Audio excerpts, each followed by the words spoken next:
Columbia River, a lifeline of the Pacific Northwest, carves its way through canyons, forests, and volcanic cliffs, shaping the land and the people who have called its banks home for millennia.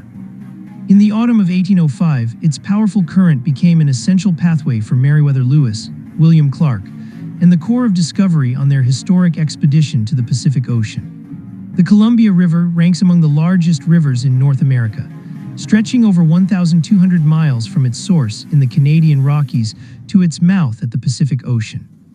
Its vast watershed and powerful flow have shaped landscapes, supported diverse ecosystems, and sustained countless communities throughout history.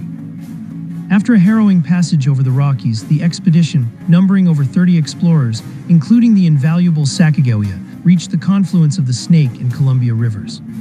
The river's breadth and force were both promise and peril, offering a westward route through the wilderness, but demanding respect for its unpredictable moods.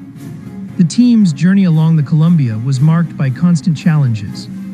Treacherous rapids threatened to overturn their canoes, while sudden storms and icy autumn rains tested the limits of their endurance. Yet each bend in the river revealed new wonders: towering basalt cliffs, waterfalls tumbling from heights, and forests alive with unfamiliar birdsong. The expedition's survival depended on the goodwill and expertise of the region's native communities.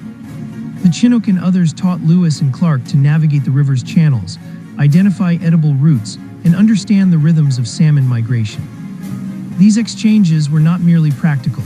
They were moments of cultural connection and mutual curiosity, recorded with care in the explorers' journals.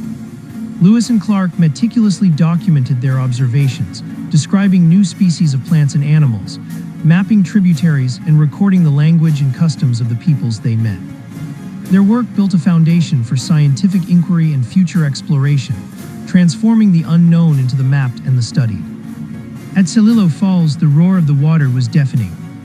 The Corps portaged their boats and supplies, braving slick rocks and swift currents. This obstacle was one of many that tested their unity and resolve as they pressed toward the ocean. The journey was not without hardship. Hunger, fatigue, and illness plagued the team. Yet the majesty of the Columbia, its endless horizons and promise of the sea kept hope alive. On November 7, 1805, the Corps of Discovery at last sighted the Pacific Ocean. Their journey down the Columbia River had carved a new path for a young nation, opening the West to exploration, trade, and settlement. The legacy of Lewis and Clark's journey lives on in the stories, cultures, and landscapes along the Columbia River. Here, the spirit of discovery endures, woven into the fabric of the Northwest, inspiring all who seek adventure and understanding on its timeless waters.